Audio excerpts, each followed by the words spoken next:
Nut bolt चुरा कर क्या मिले? चुप हो जाओ।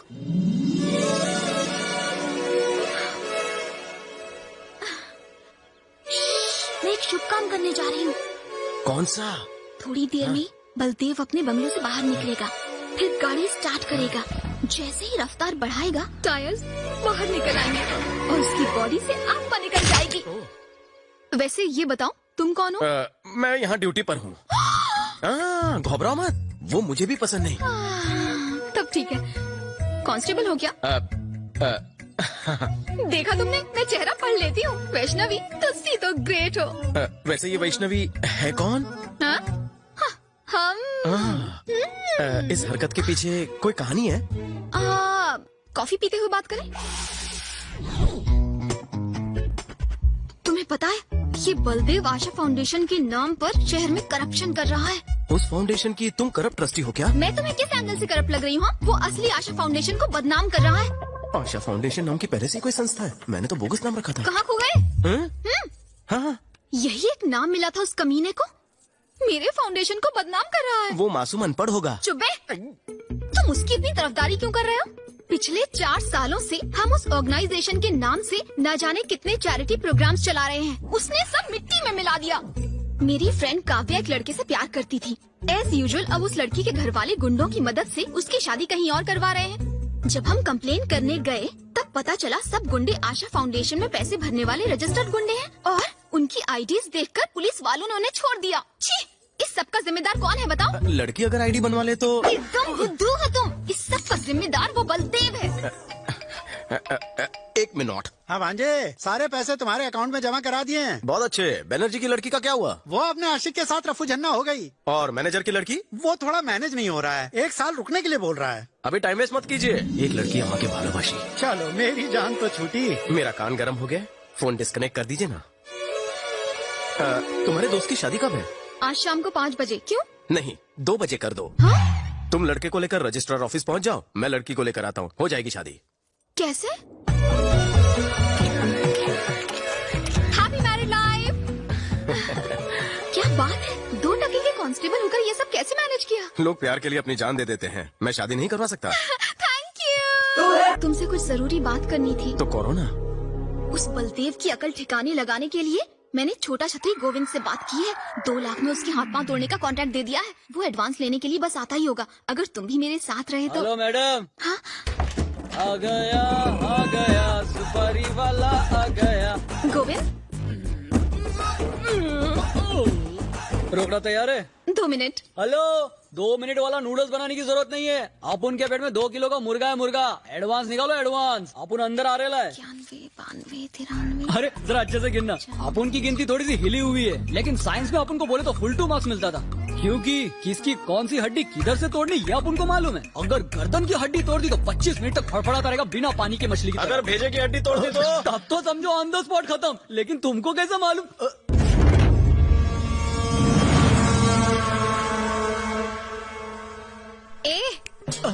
ऐसी मत देखो इन्हें, मैंने ही बुलाया है। तुमने बुलाया?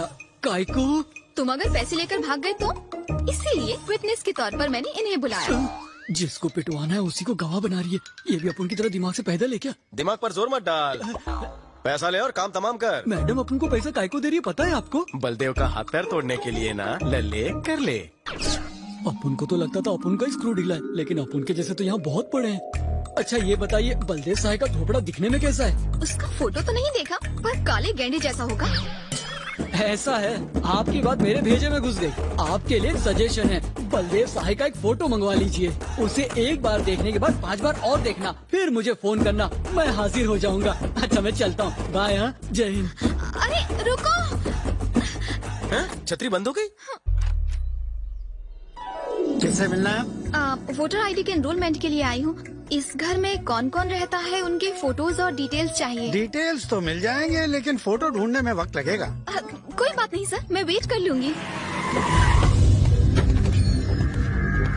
हाँ, ये कुछ पुराने फोटो मिले हैं। आप लोग कौन है भाई?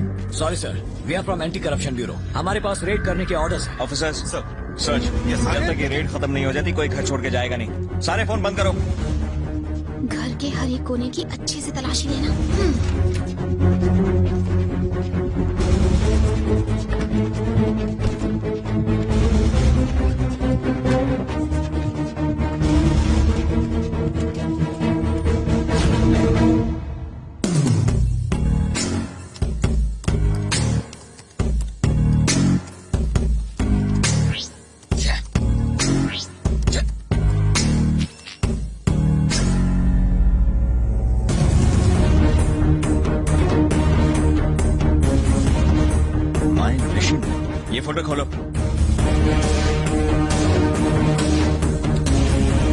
या टेल मी राजीव। सर, इसका बहुत बड़ा रैकेट है सर। बहुत से ऑफिसर्स इसके रैकेट में काम करते हैं। करप्शन का जहर पूरे सिस्टम में फैला चुका है ये। हमारे डिपार्टमेंट के कई सारे ऑफिसर्स इसके गैंग का हिस्सा बन चुके हैं। इसने दुकान खोल रखी है सर।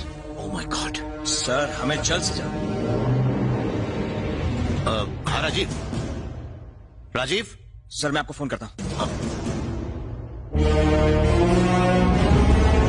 इस लिस्ट में अपना नाम देखकर चौंक गए ना? तुम दोनों ही नहीं, इस राज्य के 574 ऑफिसर्स ऐसे हैं जो ये जानते ही नहीं कि वो ऑफिसर कैसे बने।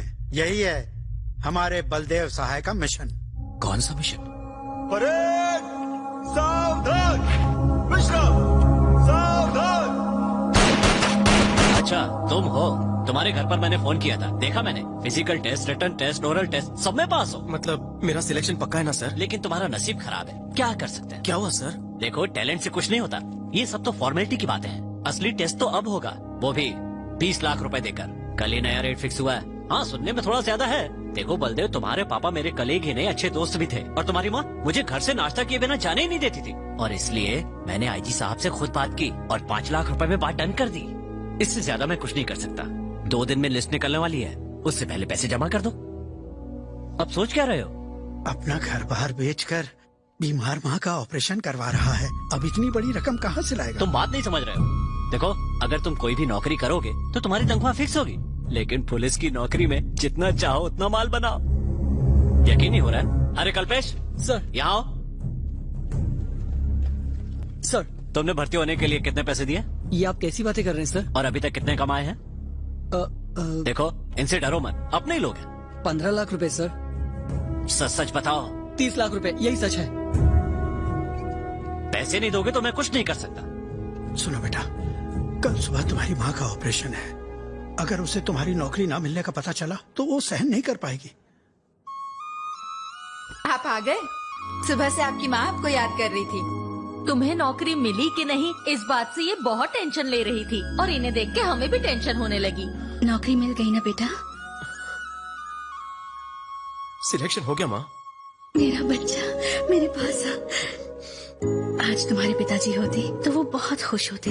इस खराब सिस्टम से वो बहुत ही निराश थे। सिग्नल पर जो भीख मांगता है और उसी सिग्नल पर जो पुलिस वाला रिश्वत लेता है, उन दोनों में कोई फर्क नहीं। चाहे कोई भी समस्या हो तो 100 डायल करने पर पुलिस वक्त पर नहीं पहुंचती। हाँ, लेकिन 100 का नोट देने से पुलिस जरूर आती है। तुम्हें इस सिस्टम को बदलना होगा। तुम्हारे जैसा एक सिंसियर ऑफिसर अगर शुरुआत करे तो कल ये क्रांति बन सकती है। सारी दुनिया एक नई राह पर चलेगी। किस सोच में डूब गए बेटा? और क्या सोचेगा, तुम्हारे ऑपरेशन के बारे में सोच रहा है ना। चल, सब ठीक हो जाएगा। मेरी माँ का ऑपरेशन ठीक से हो जाए, इसलिए प्रार्थना करना। अरे बलदेव, तेरा नाम पुलिस में सिलेक्ट हो गया है। तेरी नौकरी पक्की हो गई। भगवान,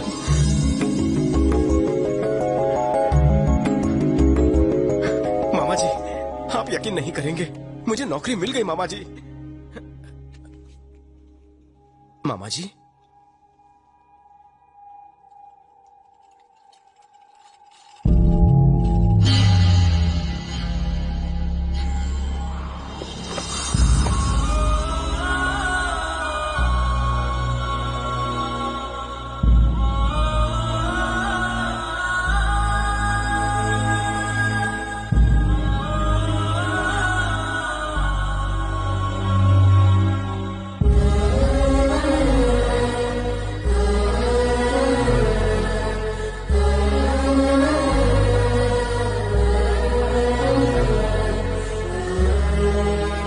डॉक्टर ने कहा था ऑपरेशन के बाद ये ठीक हो जाएगी। अगर ऑपरेशन होता तो ठीक होती ना।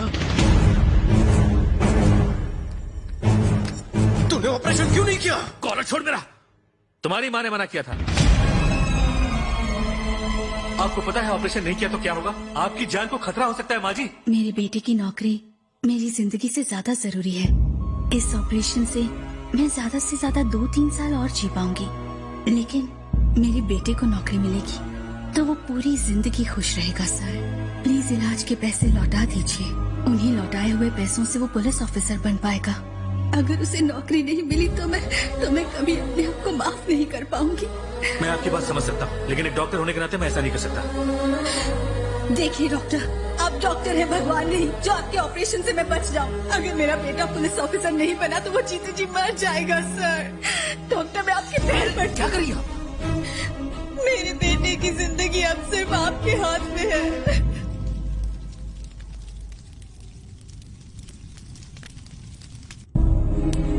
तुम्हें एक दिन बहुत बड़ा पुलिस ऑफिसर बनाऊंगी। 100 डायल करने पर पुलिस वक्त पर नहीं पहुंचती। हाँ, लेकिन 100 का नोट देने से पुलिस जरूर आती है। देखो टैलेंट से कुछ नहीं होगा। अब तक कितना माल कमाया है?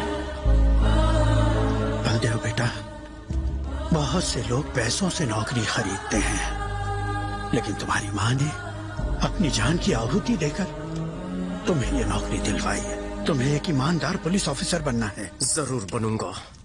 पुलिस के इतिहास में भी नहीं होगा ऐसा रिश्वतखोर पुलिस ऑफिसर बनूंगा। ये कैसी बातें कर रहे हो? हाँ मामा जी, खाकी वर्दी पहनने का अब मेरा एक मकसद है, करप्शन। माँ चाहती थी हर थाने में ईमानदार ऑफिसर हो, अब होगा। रिश्वतखोरी का काला बाजार बंद हो, अब होगा। बेईमान बनकर मैं ईमानदारी करूंगा। पुलिस की वर्दी रिश्वत खाने के लिए नहीं, सच्चाई से अपना फर्ज निभाने के लिए होती है। ये दुनिया को अब मैं बताऊंगा। पैसा देकर पुलिस में आने वाले पैसा वसूलने के लिए सिस्टम को करप्ट कर रहे हैं। उनके दिमाग में बसे भ्रष्टाचार का सर्वनाश अब मैं करूंगा। 100 रुपए देने से नहीं, 100 नंबर डायल करने से काम होना चाहिए। 70 साल की आजादी के बाद इस देश को भ्रष्टाचार से मैं आजाद कराऊंगा। उस दिन से वो खुद तो रिश्वतखोर बन गया, लेकिन रिश्वत के पैसों से तुम जैसे न जाने कितने ईमानदार ऑफिसर्स को पुलिस में भर्ती करवा रहा है।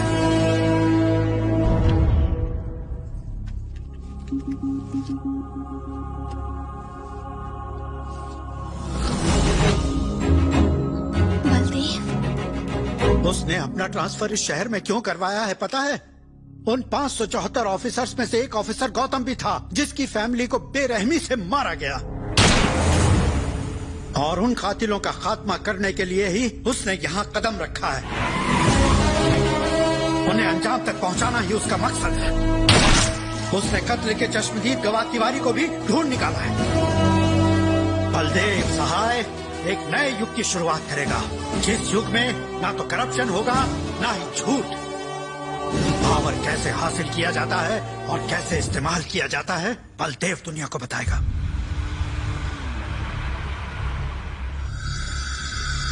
छोटे भांजे, आ गया वो। बेईमानी का बादशाह अपनी जबान का भी सच्चा बादशाह निकला है। उससे ईमानदारी से सौदा करना। मारने वाले को पैसे की क्या जरूरत मामा?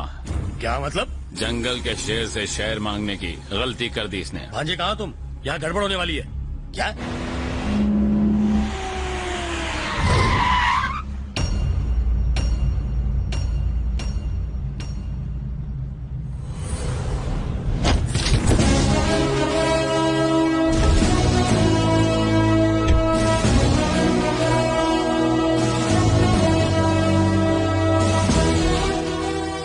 सर, या मुझे कहा लिया सर, वो मुझे मार देगा। सर मुझे यहाँ से ले चलिए। सर प्लीज, मैं आपके हाथ जोड़ता हूँ सर, ये मुझे मार देंगे। सर ले चलिए।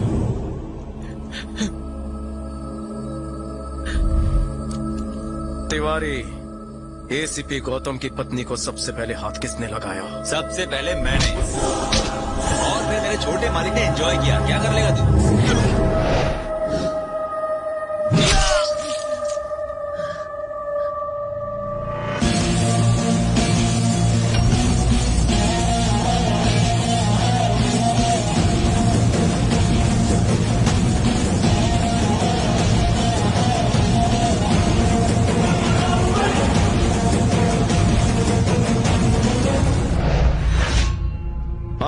तुम्हारा पाला बेईमान पुलिस वालों से पड़ा था। आज एक ईमानदार पुलिस वाले की पावर देखकर तुम्हारी रूह कांपेगी। तेरी पावर को तेरे कफन में लपेट के जला देंगे। तुझे ना तो कफन नसीब होगा, ना जलने के लिए चंदन की लकड़ी, ना ही चिता के लिए आग। तेरी लाश खाएंगे चील कौवे। यही कमर खोद डालो साले की।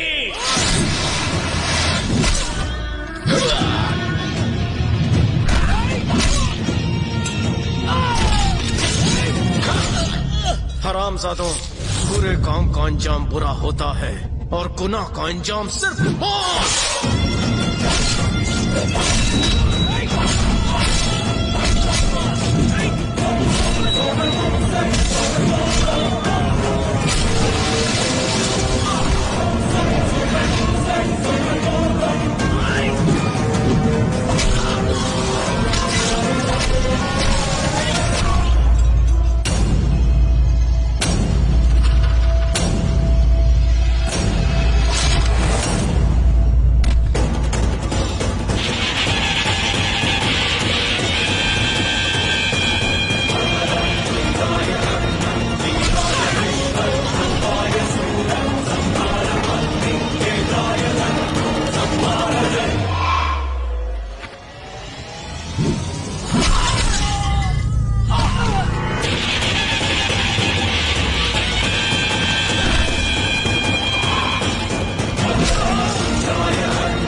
यही है वो सर।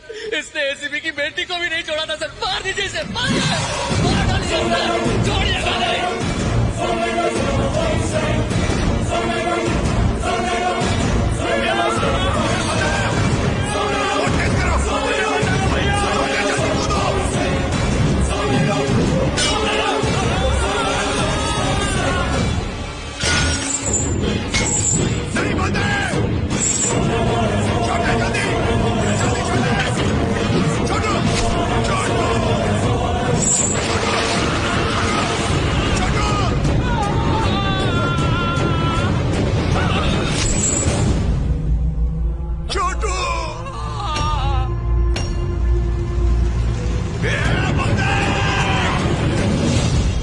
नहीं छोड़ूंगा।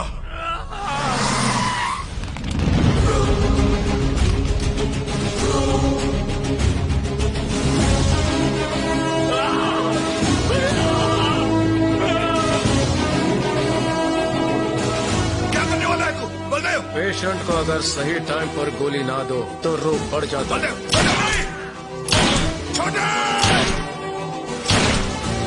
सॉरी इज नो मोर। देख लूंगा सर। आज तुम्हारी आंखों में रिस्पेक्ट और सैल्यूट में सिंसियरिटी दिख रही है। हमें माफ कर दीजिए सर, आपको समझने में देर हो गई। सर